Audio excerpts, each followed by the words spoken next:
सभी को नमस्कार। मैं सुनीता कुमारी, सहायक आचार्य हिंदी, राजकीय महिला महाविद्यालय झुंझुनू। आज हम नाटक के तत्वों के बारे में पढ़ेंगे। भारतीय परंपरा के अनुसार नाटक के 3 प्रमुख तत्व हैं: वस्तु, नेता और रस। पाश्चात्य आचार्यों ने इन तत्वों की संख्या 7 बताई है। भारतीय और पाश्चात्य नाटक के तत्वों का समन्वय करने पर निम्नलिखित तत्व सामने आते हैं, जिनका विवेचन हम आज करेंगे।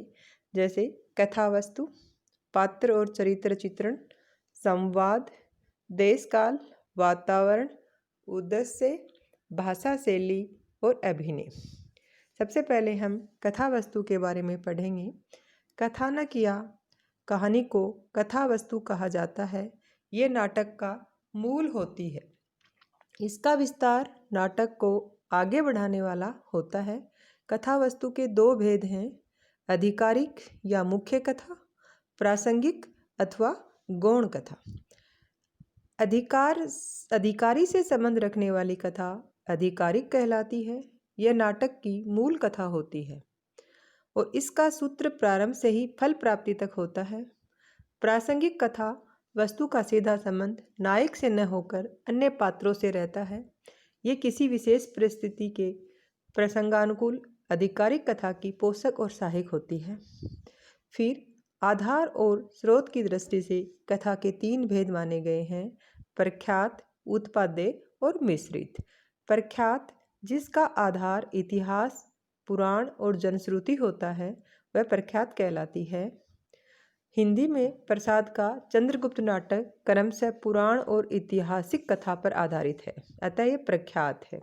उत्पाद्य, जिसका नाटककार अपनी कल्पना के बल पर करता है, यह नाटककार की अपनी उपज होती है। जैसे मोहन राकेश का आधे अधूरे नाटक की कथा वस्तु उत्पाद्य है।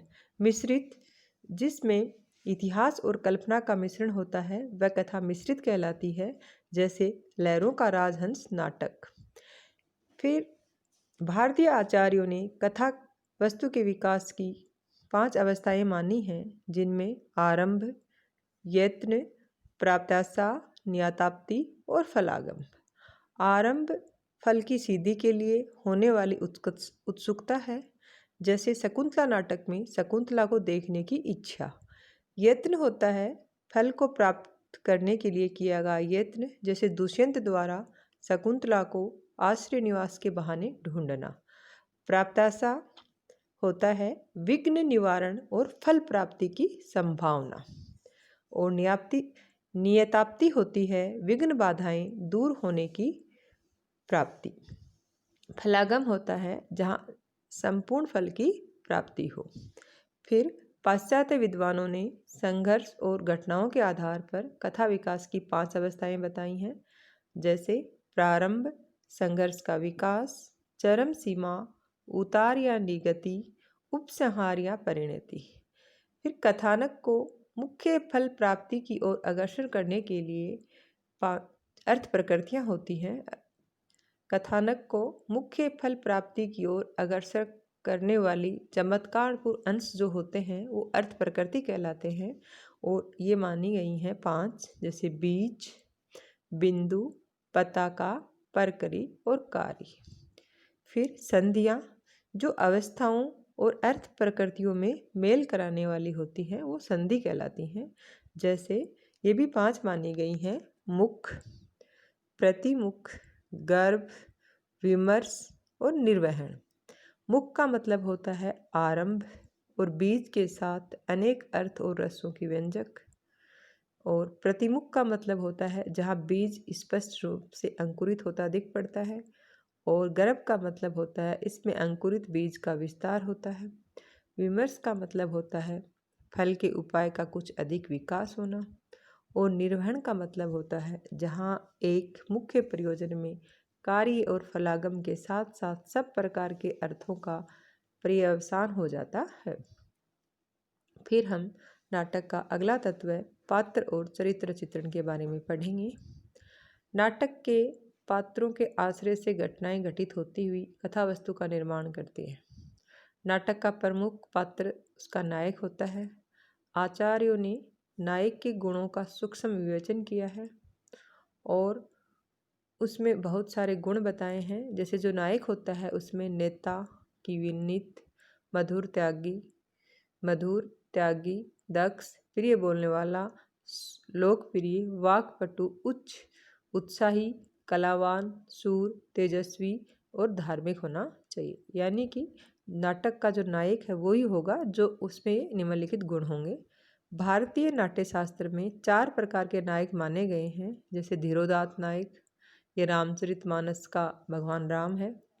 एक होता है धीर ललित नायक, जैसे अभिज्ञान शकुंतलम का नायक दुष्यंत है। एक होता है धीर प्रशांत नायक, ब्राह्मण या वैश्य, जैसे मालती माधव का माधव है। और धीरोदात्त नायक आत्म प्रशंसा परायण, जैसे भीम, परशुराम, दुर्योधन आदि। अब हम नाटक का अगला तत्व पढ़ेंगे, संवाद या कथोपकथन। नाटक संवाद रूप में ही होता है, उसका विकास कथोपकथन से ही माना जाता है। नाटककार और दर्शकों को मिलाने वाले तत्व संवाद कहलाते हैं। संवाद जो हैं वो संक्षिप्त होने चाहिए, प्रभावशाली, अर्थपूर्ण, अभिनय योग्य और हृदय स्पर्शी होने चाहिए। भारतीय आचार्यों ने कथोपकथन के 3 विभाग किए हैं। सबसे पहला माना है सभी को सुनाने योग्य संवाद, सर्वश्राव्य कहलाते हैं। कुछ निश्चित पात्रों से किया गया संवाद नियत श्राव्य है और जिसे केवल कहने वाला ही सुनता है और नहीं वह अश्राव्य है। फिर हम पढ़ेंगे देश काल और वातावरण। नाटक में पात्रों के व्यक्तित्व से स्पष्टता तथा वास्तविकता लाने के लिए देश काल और वातावरण के वर्णन की विशेष आवश्यकता पड़ती है।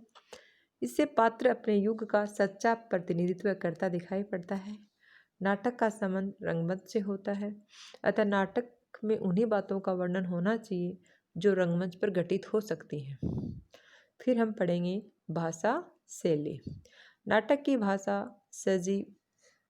सजीव, सरल और स्पष्ट होनी चाहिए, किंतु उसमें कलात्मकता का अभाव नहीं होना चाहिए।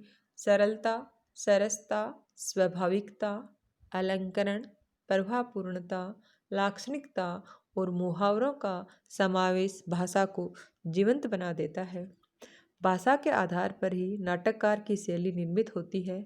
नाटक की भाषा शिष्ट लोगों की भाषा होती है, अतः उसकी अभिव्यक्ति का ढंग भी अलग ही होता है।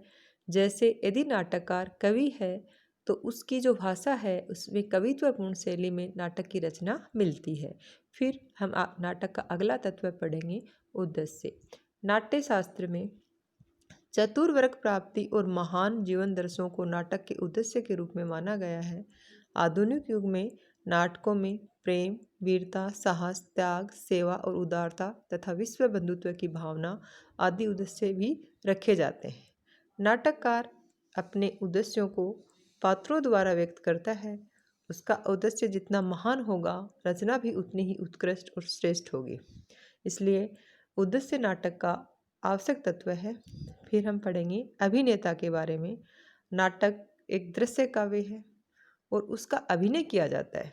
नाटक के साथ साथ अभिनय का अविच्छिन्न संबंध है।